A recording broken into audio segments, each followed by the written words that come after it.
Eu sei, esse é o mais próximo que eu consegui de uma blusa do Fred Krueger.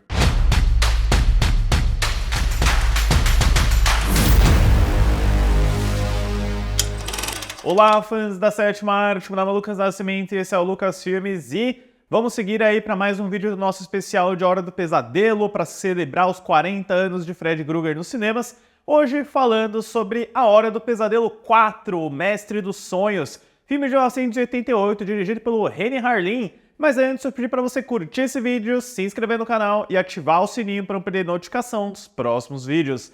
Bom, vamos lá, pessoal. A Hora do Pesadelo 3 tinha sido um grande sucesso, não só comercial, mas também entre os fãs, até mesmo a crítica, né? Eu acho que todo mundo pode considerar A Hora do Pesadelo 3 como a mais bem-sucedida das continuações da Hora do Pesadelo. Ele é um filme que, para mim, sustenta bem até hoje. Então, naturalmente, Robert Shaye, New Line Cinema, produtora Rachel Talalay, que agora seria promovida a uma função mais criativa durante o desenvolvimento da saga, querem, de qualquer forma, A Hora do Pesadelo 4. E, tendo em vista que o terceiro filme funcionou em trazer um pouquinho mais de aventura e até ação para um elemento de terror, eles meio que tinham essa noção de que não seria possível tornar o Fred Krueger 100% assustador de novo, né? Não como ele era no filme original do Wes Craven. Então eles resolvem seguir essa fórmula, seguir dentro dessa cartilha. O Wes Craven e o Bruce Wagner, que também escreveram o roteiro do terceiro, até brincam com uma ideia para o quarto filme, que envolveria viagem no tempo dentro dos sonhos, mas ela é rapidamente rejeitada pelo Robert Shaye pela New Line Cinema, principalmente porque seria muito caro. O primeiro nome com quem o Shaye conversa é o William Kotzwinkle, que era escritor e também trabalhava com aquelas novelizações de filmes. A Hora do Pesadelo 4 seria o primeiro trabalho exclusivamente para cinema dele. Ele chega a escrever um roteiro, ele bate diversas ideias, mas não fica para a versão final, que acaba indo para um outro roteirista que estava tentando vender um projeto para New Line na época, que é o Brian Helgeland, que tinha um projeto chamado Highway to Hell. Ele venceria o Oscar anos depois com um excelente roteiro de Los Angeles, Cidade Proibida, que é realmente uma aula de roteiro, e o cara tava aí, né, começando na Hora do Pesadelo. Robert Shaye insiste para que ele tente escrever o roteiro. O Brian faz isso em 9 dias, entrega um roteiro, ele trabalha em cima do que o Kotzwinkle já tinha feito, e esse mesmo roteiro, né, eu preciso trazer um pano de fundo importante, pessoal, feito às pressas por conta da iminente greve dos roteiristas do WGA de 1988, né, essas greves sempre aconteciam, e uma última revisão é feita pelos irmãos Kim e Jim Wheat, que escreveram aí sobre o pseudônimo de Scott Pearce. Com o roteiro mais ou menos nos trilhos, Robert Shaye começa a procurar por um diretor e ele fala primeiramente com Tom McLaughlin, que tinha acabado de sair do Sexta-feira 13, parte 6, Jason Vive, que é um dos melhores de longe disparado da franquia inteira. Faz sentido ir atrás do cara para fazer esse filme, mas o McLaughlin queria total controle criativo sobre o Fred Krueger, né? Ele era muito fã do personagem, da franquia, mas o Shaye nega isso. Ele até fala que as filmagens já estavam começando, que não ia ser possível uma pessoa controlar tudo. Então ele passa esse cargo e eles voltam para um nome que estava começando a despontar em Hollywood, que é o dinamarquês Renny Harlin, que depois faria filmes como Duro de Matar 2, ele quase fez o Alien 3 durante um período aí que eu comentei aqui no canal também. E o Harlin, ele entende o que a New Line precisa, ele compreende que o Fred Krueger agora é uma versão um pouquinho mais pop do que era nos anteriores, né? Ele até compara o Fred Krueger com James Bond para fazer esse filme. E então, as filmagens a todo vapor começam aí em 1988, com um roteiro mais ou menos, com muito improviso, com muitas cenas sendo criadas no dia, durante as gravações. Infelizmente, sem o retorno da Patricia Arquette para fazer a Kristen, né, a protagonista do anterior. Todos os outros Dream Warriors sobreviventes retornam, mas Patricia Arquette disse que estava perseguindo papéis um pouquinho mais sérios, aquele nariz deu uma esnobada, né? Então, uma pena, a Kristen é substituída aí pela Tuesday Knight, vou falar um pouquinho sobre isso.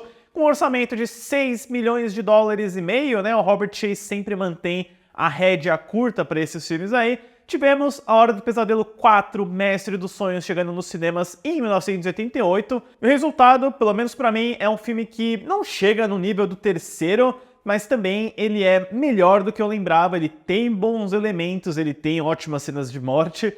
e ele consegue seguir e avançar bem a fórmula que eles tinham estabelecido no anterior. A história do filme traz o retorno de Fred Krueger, vivido por Robert Englund, que volta a perseguir os guerreiros dos sonhos da Rua Elm. Para ganhar mais poder, ele persegue a jovem Alice, que pode ser a próxima e mística mestre dos sonhos. Beleza, no filme da Hora do Pesadelo, a gente sabe que o Fred Krueger sempre vai voltar, né? Apesar de ele ser derrotado, dele ter algum tipo de impedimento, algum tipo de elemento místico que acaba com ele, vai ter sempre algum motivo esdrúxulo para trazer ele de volta, e nesse daqui a gente tem um cachorro que mija fogo, tá? É verdade, o Renny Harlin falou isso pro James Cameron na época, eu sempre achei que era a ideia do James Cameron, que ele tinha soprado isso pro Harlin, mas enfim, o filme tem que acontecer, o Fred tem que voltar, e eu gosto desse senso de continuidade, né? De você trazer 3 personagens chaves do anterior com os Guerreiros dos Sonhos, né? O Joey, o Kincaid e a Kristen, e a gente sofre um pouco com a ausência da Patricia Arquette, porque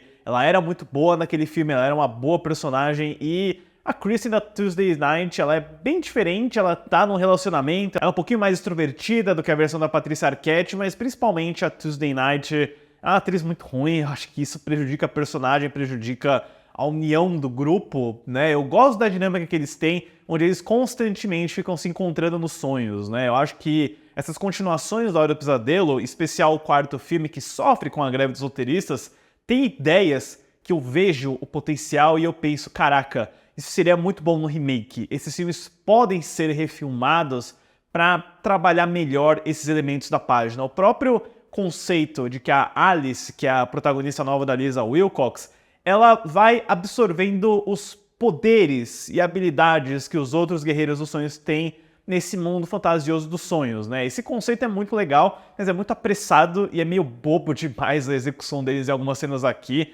Essa ideia aí do Mestre dos Sonhos parece algo bem importante quando você vê o título do filme, mas é só um Deus Ex Machina que é usado para destruir o Fred no final mais uma vez. Porém, eu gosto como o roteiro passa um pouco mais de tempo dentro dos sonhos, né? Você tem sequências bem elaboradas, conceitos diferentes e interessantes, como a ideia de um loop temporal, onde a Alice e o namorado dela estão presos aí numa situação que vai sempre se repetindo, ou a ideia de ser sugado para dentro de uma tela de cinema e cair numa cidade toda desolada, né? Quase como se fossem níveis de sonho pré-Inception aí do Christopher Nolan. Então, as ideias estão aqui, elas funcionam. Os personagens são rascunhos, né? Todos são estereótipos, não são tão bem interpretados. A própria Alice desse filme aqui, que o Renny Harlin fala que tentou transformar numa espécie de Ripley, né? Da Sigourney Weaver, de começar com ela bem ingênua e pequena até ela virar uma badass. Tem até um Get Away From Her, see you son of a bitch. Não teve bitch nesse aqui, só o Fred Krueger fala bitch. Mas eu acho que não é tão bem executado, não só pelo roteiro, mas também pela atriz, né? A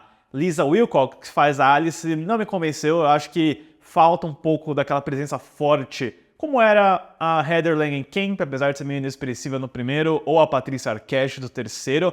Mas, de novo, os conceitos e ideias estão aqui. E o que sobra, né, no filme de Hora do Pesadelo, em especial, é o aspecto visual, estético, a maquiagem e as mortes, né? A Hora do Pesadelo 4 segue o padrão amalucado do terceiro de ter o Fred Krueger fazendo coisas inacreditáveis, como aparecer dentro do colchão de água de um garoto, ter uma luta aí num dojo meio Karate Kid. O pessoal nos anos 80 tava na febre do Karate Kid, né? Respingou até no Fred Krueger. Ou, né, a mais impressionante, eu acho que um dos grandes momentos da saga inteira, que é tenebroso de se assistir, quando ele transforma essa garota numa barata. Pois é, não só esmaga os braços dela com um peso de academia, eles transformam numa barata. Muito Franz Kafka. Por isso que eu falo, de novo, o Fred Krueger, ele é o melhor. O Jason e o Michael Myers, o que eles vão dar nesse filme? Uma vassoura, uma tesoura. O Fred Krueger vai pegar um Franz Kafka e transformar isso numa set piece. Isso é muito bem executado. Eu acho que o Renny Harlin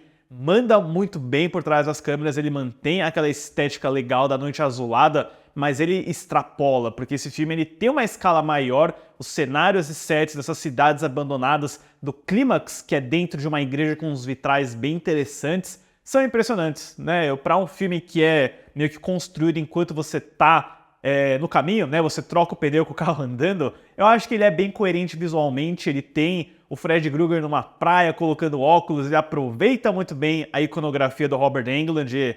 Esse filme ele é constantemente referenciado como A Hora do Pesadelo da MTV, porque ele tem trilha sonora pop o tempo inteiro, ele compreende o Freddy Krueger como uma figura que é vilanesca, ele é ameaçador, mas todo mundo quer ver ele, né? Eu acho que esse é o primeiro filme que, de fato, entende isso desde o início, né? Pra bem e pra mal em relação ao Freddy Krueger. Mas eu acho que o resultado final é bom, no geral. Eu adoraria ver um remake de O Mestre dos Sonhos que tivesse um elenco melhor, que aprofundasse melhor os conceitos e ideias. Na minha cabeça, né, eu sempre imagino que um reboot, um novo filme da Hora do Pesadelo, passe o tempo inteiro dentro dos sonhos, né? A gente não precisa mais repetir aquela ideia do tipo, ai meu Deus, eu estou sonhando, agora eu acordei.